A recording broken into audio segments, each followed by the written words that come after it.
داماد ثروتمنده و احتمالاً دوستان مجرد زیادی داره. سلام، من اومدم با یک لقمه کتاب از کتاب خودم، سلف کوچینگ تا خودآگاهی.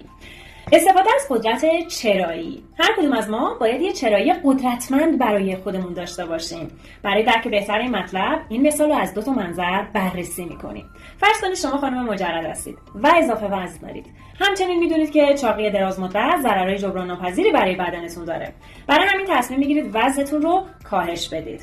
ابتدا رژیم می‌گیرید، توی باشگاه ثبت نام می‌کنید، مدتی می‌گذره، اما احساس می‌کنید که لاغر نشدید و اونا رها می‌کنید.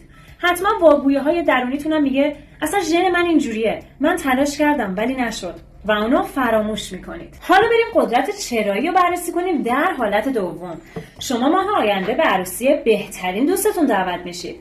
داماد ثروتمنده و احتمالاً دوستان مجرد زیادی داره. این بار چی؟ رژیم میگیرید؟ آیا رژیمتون رو ول میکنید؟ یا نه از همون روز اول خوردن رو بر خودتون حروم میکنید و 1 ماهه اضافه وزن خودتون رو کم میکنید؟ این همون قدرت چراییه.